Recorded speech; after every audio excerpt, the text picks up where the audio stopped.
Beriman dengan hari akhirat ialah beriman dengan salah satu daripada alam yang wujud, dan dia adalah kehidupan yang paling terakhir. Sebab itu dinamakan dia hari akhirat, sebab dia adalah kehidupan yang terakhir dan tidak ada lagi kehidupan selepas daripada hari akhirat. Maksudnya tak ada alam lepas alam akhirat, tak ada kecuali alam akhirat. Sebab kita ada 4 alam. Yang pertama, alam rahim, sewaktu duduk dalam perut ibu dia.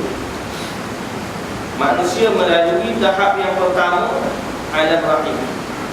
Tahap yang kedua, alam dunia. Tahap yang ketiga, alam barzakh. Dan tahap yang keempat, yang terakhir, alam akhirat, alam akhir. Sebab itu dinamakan hari akhirat, pasal dia adalah yang terakhir. Beriman dengan hari yang akhir ini, hari akhirat, mencakupi 4 perkara utama. Yang pertama, beriman dengan kejadian.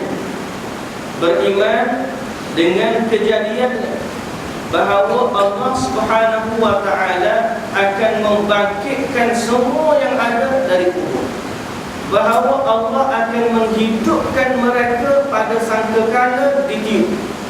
Dan apabila ditiup, bangkitlah seluruh manusia menghadap Allah Subhanahu wa ta'ala. Sebagaimana firman Allah Subhanahu wa ta'ala dalam surah Al-Mu'minun ayat yang ke-16. Tsumma innakum yawmal qiyamati tub'atun. Dan sesungguhnya kamu sekalian akan dibangkitkan dari kuburmu pada hari akhir.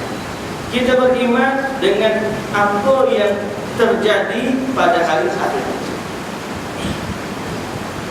Ini semua mesti terjadi kerana Allah dan Rasul telah menyatakan dengan sedetail-detailnya apa yang akan berlaku.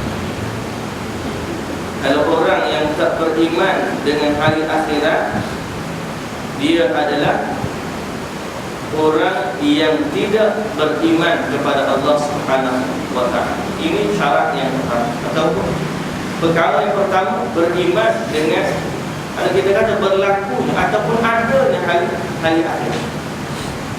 Paling bahasa kita paling beriman dengan wujudnya hari akhir.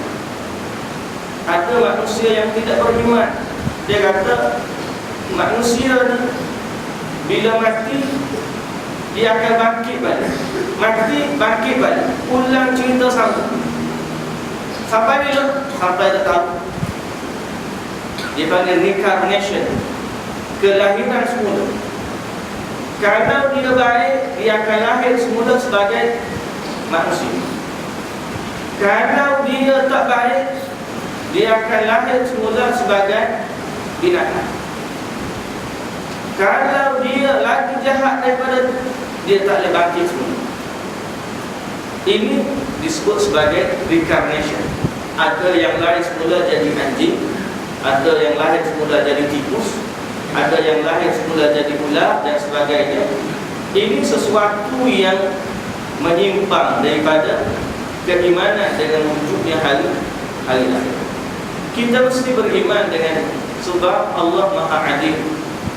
Dan hakikat fitrah manusia sebenarnya, fitrah manusia berkehendakkan wujudnya satu hari yang Allah Subhanahu wa ta'ala yang kuasa tertinggi menyelesaikan semua masalah manusia. Fitrah manusia. Sebab manusia tidak sama dalam hierarki kehidupannya. Ada waktu dunia dia kuat, ada waktu dunia dia lemah, ada waktu dunia dia kaya, ada waktu dunia dia miskin. Dan berlakunya penindasan dan kezaliman. Fitrah manusia, bila dia beriman kepada kewujudan Tuhan, dia beriman Tuhan itu Maha Berkuasa. Bila beriman Tuhan itu Maha Berkuasa, bila ada orang buat zalim kepada dia, dia tak mampu nak balas, dia akan mengadu kepada Allah Subhanahu wa ta'ala. Dia akan mengadu kepada kuasa yang tertinggi. Dan bila kuasa tertinggi nak melangsaikan hutang dia, ialah pada hari raya. Fitrah manusia mana-mana pun dia berkehendak kepada hari pembalasan. Jadi memang wujudnya hari pembalasan, dan itu adalah rukun iman yang kedua. Yang kedua,